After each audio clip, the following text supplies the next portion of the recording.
നമസ്കാരം. മെട്രോ മാറ്റിനിയിലേക്ക് സ്വാഗതം. മലയാളികൾക്കേറെ സുപരിചിതനാണ് നടൻ ബാല. പലപ്പോഴും വിവാദങ്ങളും വിമർശനങ്ങളും എല്ലാം ബാലയ്ക്ക് നേരിടേണ്ടതായി വന്നിട്ടുണ്ട്. ഇപ്പോൾ മുൻ ഭാര്യയായ എലിസബത്തിന്റെ പരാമർശങ്ങൾ നടനെ കുരുക്കിലാക്കിയിരിക്കുകയാണ്. 2010 ഗായിക അമൃത സുരേഷുമായുള്ള ബാലയുടെ വിവാഹം. എന്നാൽ അമൃതയ്ക്ക് മുൻപ് നടൻ ചന്ദന എന്നൊരു പെൺകുട്ടിയെ വിവാഹം ചെയ്തിരുന്നുവെന്ന റിപ്പോർട്ടുകൾ അടുത്തിടെയാണ് പുറത്തുവന്നത്. ബാലയുമായുള്ള തന്റെ വിവാഹം ഉറപ്പിച്ച സമയത്ത് പലരും നടന്റെ സ്വഭാവത്തെക്കുറിച്ച് തനിക്ക് മുന്നറിയിപ്പ് നൽകിയിരുന്നുവെന്നും എന്നാൽ അദ്ദേഹത്തോടുള്ള പ്രണയം കാരണം വിവാഹത്തിൽ നിന്നും പിന്മാറാൻ തോന്നിയില്ല എന്നുമാണ് അമൃത പറഞ്ഞിരുന്നത്.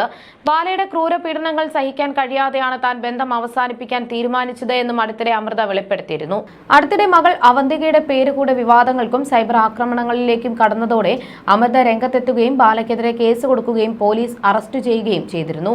ബാലയുമായി യാതൊരു ബന്ധത്തിനും താല്പര്യമില്ലെന്നും അമ്മയെ ഉപദ്രവിക്കുന്നത് അടക്കം താൻ കണ്ടിട്ടുണ്ട് എന്നുമായിരുന്നു പാപ്പു എന്ന അവന്തിക വെളിപ്പെടുത്തിയതോടെയാണ് വിവാദങ്ങൾക്ക് തുടക്കമാകുന്നത്. പിന്നാലെ ബാലയും വീഡിയോയുമായി രംഗത്തെത്തിയിരുന്നു. മകളോട് തർക്കിക്കാൻ ഇല്ലെന്നും ഇനി ഒരിക്കലും അച്ഛൻ എന്ന അവകാശവാദവുമായി വരില്ലെന്നും ബാല വ്യക്തമാക്കി. ഇതിനെല്ലാം ശേഷമാണ് ബാലയുടെ 4ാം വിവാഹവും നടന്നത്. പിന്നാലെ തന്റെ ഒപ്പ് വ്യാജമായി ഇട്ടുവെന്ന് കാട്ടിയും അമൃത ബാലയ്ക്കെതിരെ രംഗത്തെത്തിയിരുന്നു. നിലവിൽ കേസ് കോടതിയുടെ പരിഗണനയിലായതുകൊണ്ട് തന്നെ ബാലയോ അമൃതയോ ഈ വിഷയങ്ങളെക്കുറിച്ച് പരസ്യമായി പ്രതികരിക്കാറില്ല. എന്നാൽ കഴിഞ്ഞ ദിവസം ബാല നടത്തിയ ചില പരാമർശങ്ങൾ അമൃതയ്ക്ക് നേരെയുള്ള ഒളിയമ്പാണോ എന്നാണ് സംശയം ഉയരുന്നത്. പുരുഷന്മാർ നേരിടുന്ന പ്രശ്നങ്ങൾ പ്രമേയമാക്കിയ ആഭ്യന്തര കുറ്റവാളി എന്ന സിനിമയെക്കുറിച്ച് ബാല നടത്തിയ ചില പരാമർശങ്ങളാണ് ഇപ്പോൾ ശ്രദ്ധ നേടുന്നത്. തന്റെ ജീവിതവുമായി ബന്ധപ്പെട്ട കാര്യങ്ങൾ സിനിമയിലുണ്ടെന്ന് ബാല പറയുന്നു. ആസിഫ് അലി നായകനായ ആഭ്യന്തര കുറ്റവാളി എന്ന സിനിമ കാണാൻ എത്തിയതായിരുന്നു ബാലയും ഭാര്യ കോകിലയും. ഈ സിനിമയുടെ പ്രമേയം ഇഷ്ടപ്പെട്ടതുകൊണ്ടാണ് കാണാൻ വന്നത്. സിനിമയിലെ ഒരുപാട് കാര്യങ്ങൾ യഥാർത്ഥ ജീവിതത്തിൽ ഉള്ളതാണ്. അതിലെ ഒരു ഭാഗമാണ് കാണിച്ചിരിക്കുന്നത്. ഈ സിനിമയിൽ തനിക്ക് കണ്ണു നിറഞ്ഞ ഒരു സീനുണ്ട്. അത് തന്റെ ജീവിതത്തിൽ ഉണ്ടായതാണ്. അതേക്കുറിച്ച് പറഞ്ഞാൽ കേസാകും. ഈ സിനിമയിൽ ആസിഫ് അലിയുടെ കഥാപാത്രത്തോട് ചോദിക്കുന്നുണ്ട്, നിലവിൽ എത്ര കേസുണ്ടെന്ന്. താൻ എന്തെങ്കിലും പറഞ്ഞാൽ തന്റെ പേരിൽ ഒരു കേസ് കൂടിയാവും. വക്കീലുമൊത്താണ് സിനിമ കാണാൻ വന്നത്. നമ്മുടെ ജീവിതത്തിൽ നടന്ന ചില കാര്യങ്ങൾ സിനിമയിൽ കാണുമ്പോൾ ഭയങ്കര ഫീലാകും. കണ്ണു നിറഞ്ഞുവെങ്കിലും നിയന്ത്രിച്ചുവെന്നും ബാല പറഞ്ഞു. ആസിഫ് അലിയുടെ കഥാപാത്രം മകളെ കാണാനായി കോടതിയിൽ പോകുന്ന രംഗമുണ്ട്.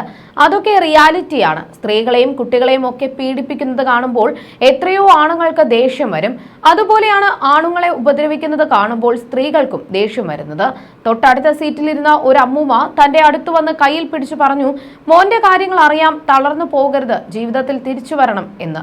ഒരു ആണിനെതിരെ കേസ് കൊടുക്കുമ്പോൾ അവന് സാമ്പത്തികമോ കുടുംബത്തിന്റെ പിന്തുണയോ ഇല്ലെങ്കിൽ തകർന്നു പോകും. അവന്റെ ജോലി, പ്രായം, സുഹൃത്തുക്കൾ, ബന്ധങ്ങൾ എല്ലാം പോലും സമൂഹത്തിൽ വില്ലനായി മാറും. 4 പേരുടെ മുഖത്ത് പോലും നോക്കാൻ പറ്റാത്ത അവസ്ഥയാകും. ഓപ്പോസിറ്റ് സൈഡിൽ മാസം നല്ല പൈസ കിട്ടും. നല്ല വക്കീലുണ്ടെങ്കിൽ മാക്സിമം സ്വത്തെടുത്തുകൊണ്ട് പോകാൻ പറ്റും.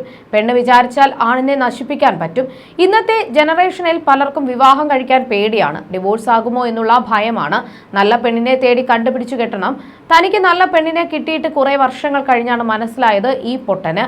നല്ല പെണ്ണിനെ കിട്ടുമ്പോൾ ജീവൻ മാത്രമല്ല സ്വത്ത് കൂടി എഴുതി കൊടുക്കാം. സ്ത്രീക്കും പുരുഷനും തുല്യമായ അവകാശം വേണം. ഏത് നിയമമോ ദൈവമോ മതമോ ആയാലും അച്ഛനെയും മക്കളെയും പിരിക്കാൻ പാടില്ല. അതിനുള്ള അവകാശം ആർക്കുമില്ല. ഒരു അച്ഛൻ മാത്രമല്ല തകർന്നു പോകുന്നത്, ഒരു കുടുംബവും ആ വംശവും തന്നെ തകർന്നു പോകും. ബാല പറയുന്നു, നിയമത്തിൽ സ്ത്രീക്കും പുരുഷനും തുല്യ അവകാശമില്ല. ആണിന് തുല്യ അവകാശം ഇല്ല. പെണ്ണിനാണ് അവകാശം കൂടുതൽ. നിലവിൽ നടക്കുന്ന കാര്യമാണ് ഈ സിനിമയിൽ പറയുന്നത്. ഇത്തരമൊരു സ്ക്രിപ്റ്റ് എടുത്ത് അഭിനയിക്കാൻ ധൈര്യം വേണം. സെക്കൻഡ് പാർട്ട് ഉണ്ടെങ്കിൽ താൻ അഭിനയിക്കാം. സ്വത്തെഴുതി വാങ്ങിയതിനെ കുറിച്ച് ചോദിച്ചാൽ ഇനി അങ്ങോട്ട് കൊടുക്കാൻ തന്റെ കയ്യിൽ ഒന്നുമില്ല. ഒരു വളയും കുറച്ച് മോതിരങ്ങളുമേ ഉള്ളൂ എന്നായിരുന്നു ബാല പറഞ്ഞിരുന്നത്. അമൃത ജീവനാംശമായ കോടികൾ കൈപ്പറ്റിയെന്നും തന്റെ സ്വത്തിന്റെ 3/4 പങ്കും കൊടുക്കേണ്ടി വന്നുവെന്നും ബാല മുൻപൊരിക്കൽ പറഞ്ഞിരുന്നു. എന്നാൽ മകളെ സ്വന്തമാക്കാൻ വേണ്ടി ഒന്നും വേണ്ടെന്ന് വെച്ചാണ് താൻ അവിടെ നിന്നും ഇറങ്ങി വന്നത് എന്നാണ് അമൃത പലപ്പോഴും പറഞ്ഞിട്ടുള്ളത്.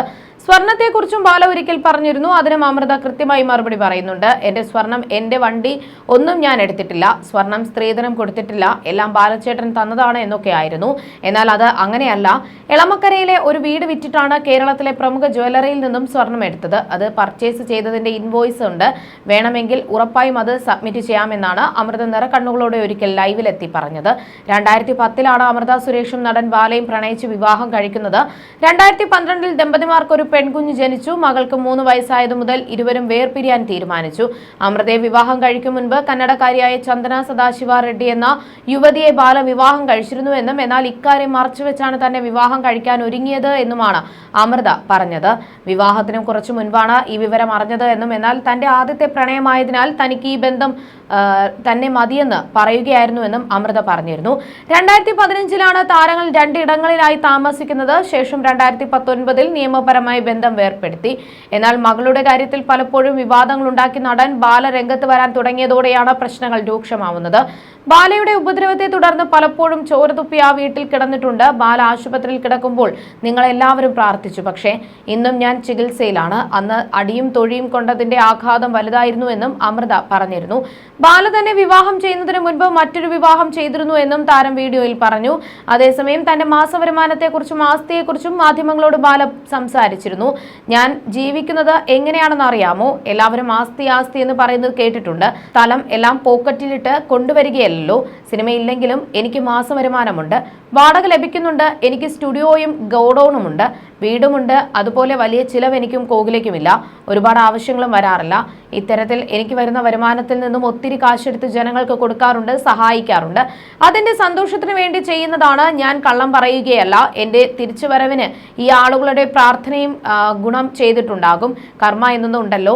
കർമ്മ ജീവിതത്തിലെ ഏറ്റവും വലിയ കാര്യമല്ലേ? അത് ജയിക്കും. സത്യം പറഞ്ഞാൽ ഞങ്ങൾ ഇപ്പോൾ സൂപ്പർ ഹാപ്പിയാണ്.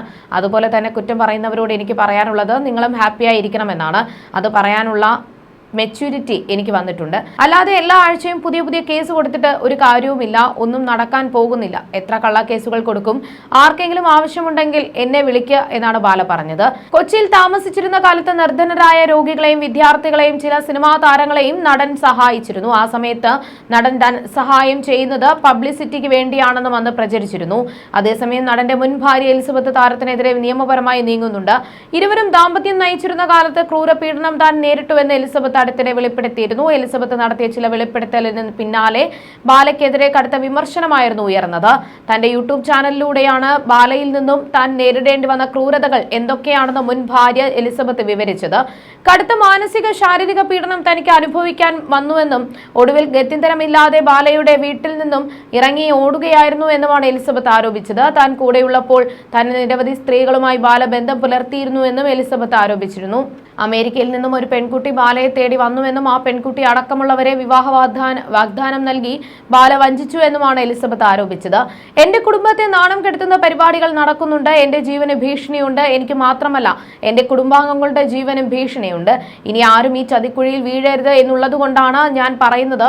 ഈ സപ്പോർട്ടിന്റെ കണക്കൊന്നും പറഞ്ഞ് എന്നെ ബുദ്ധിമുട്ടിക്കാൻ നോക്കണ്ട. എന്നെ ആരും സപ്പോർട്ട് ചെയ്തില്ലെങ്കിലും സോഷ്യൽ മീഡിയ ഉള്ള കാലത്തോളം എന്നെ പോലീസ് പിടിച്ചു കൊണ്ടുപോകുന്നത് വരെയും ഞാൻ പറഞ്ഞുകൊണ്ടിരിക്കും എന്നുമായിരുന്നു എലിസബത്ത് പറഞ്ഞിരുന്നത്. You're watching me on metromatney.com. metromatney.com. Subscribe for more videos.